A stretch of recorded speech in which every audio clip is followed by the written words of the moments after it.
in a Montessori environment for the young child, the very young, the infant, they have large spaces for scooching and swirling around. They have mobiles that are hanging down right at the right distance so that first their eyes can focus, and then as they do inadvertent hand movement, they'll move the air, and the mobile will move, and they realize, I have an effect on my environment. And that's what every human being wants to know, is that they do something, they mean something. So from the very beginning, the environment is prepared for this infant. When you look at the 3 to 6 environment, again, it's a little bit bigger.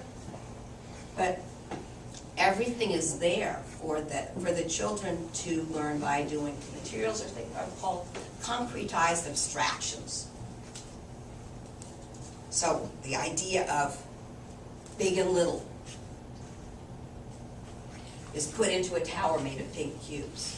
Long and short, rods that differ exactly by the same amount. Broad and narrow, prisms that vary exactly by the same amount. So the kids get precise language that they can associate with their experiences. And then later, when they move on to the next plane of development, they can abstract that information that they've received by doing, by interacting, and then just do it in their heads. So we have our birth to 6, and really from birth to 3, that half of that plane, the kids are pretty much like absorbing unconsciously. And that's the image of the child at that age. From 3 to 6, now that child is the curious worker. And if you go into, if you have the opportunity sometime, go observe in Maria's place and see what those little curious workers are all up to. Because it's truly a marvel. If you had not experienced that, if your child did not go to a Montessori school for the 3 to 6, you really want to see what that's like. Because that will give you an idea of how a child of that age can be developmentally served by their environment. Because you kind of want to see where they came from, to see how exquisitely this next stage and phase is being taken care of. So I would really urge you to do that. So just in summary, the question of the child, the 3 to 6, is, what is it? And what's most important to them is, help me do it myself. And you've all experienced that. Your 2-year-old does not want you to do it for them. They want you to help them do it themselves. They get really mad when you do it for them. This is the energy of life pulsing through them, telling you, no, don't do it. Help them do it themselves. Now when we come to the next stage, the 6 to 12-year-old, this is a much calmer stage. It's a less sensitive stage. And that's not to say that they don't have sensitivity, but they have transformed. They're looking at a broader life. The infant, first, it's just bonding with mom, getting used to the family, then moving out into that very protected, prepared environment for the 3 to 6-year-old.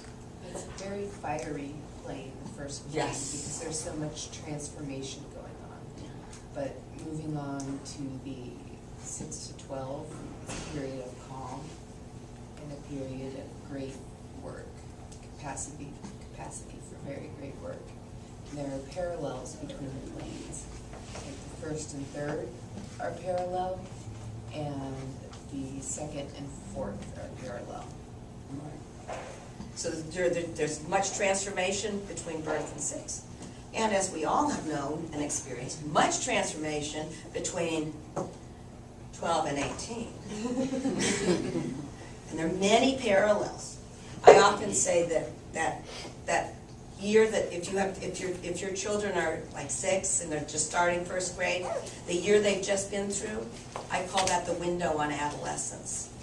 Because at that moment in time, sometimes they seem like they're 2 and sometimes they seem like they're 15, and it's always remarkable, and you're never quite sure which it's going to be. And so that there really are parallels. They go through these intense transformational stages, and then they go through more periods of more calm. And even within the 6 to 12 period, from 6 to 9, that still is somewhat transformative. You still see a lot, some stuff going on. 9 to 12 is really the period of most calm. Kind of the crystallization of childhood. And then they're ready to transform and move on into adolescence. But for the child between 6 and 12, there are some really important things that they are going through. First of all, they're becoming abstracting, they're becoming reasoning. And they are asking, why is it? Not what is it, but why? And they really have an intense desire to know. They want information. I mean, these are the kids that know the names of every single dinosaur, right? And they know, what the names of the rings are around Saturn, whose moons are what. I mean, depending on their focus of interest. It's also when they get, the adults become less important, and their peers rise. I mean, we call it the gang period.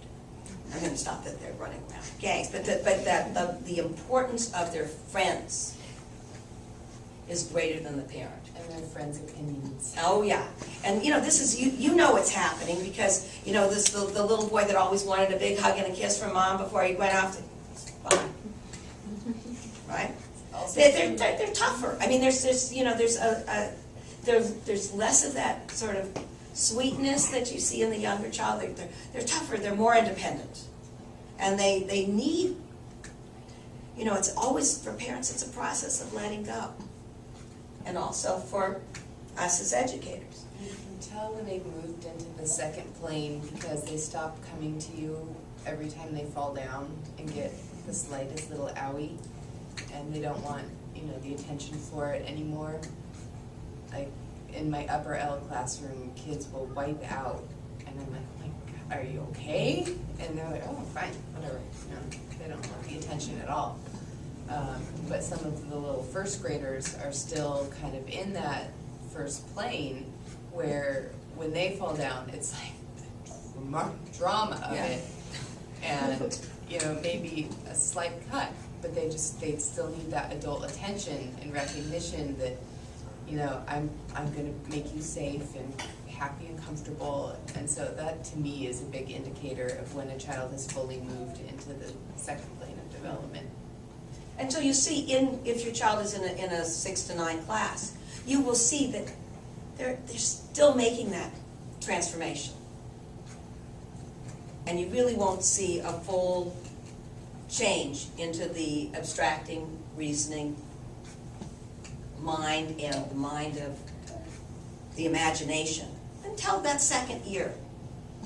And kids are kids. Everybody changes at their own rate, so you can't say, "Oh yes." And now since your child has turned 6 today, we now have made the move. But so you're going to see during that first year a shift. And for some kids it happens a little earlier, for some kids a little later. Another thing that happens is as they go wider, the classroom then, the peers are important, and they want to go out.